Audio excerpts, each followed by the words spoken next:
tere! Need on Pärnu hansapäevad. Juurte juurde. Lähme tagasi juurte juurde.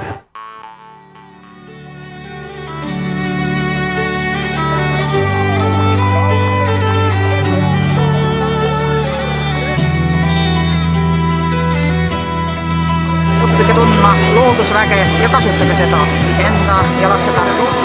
Eesti rahval läheb seda vaja.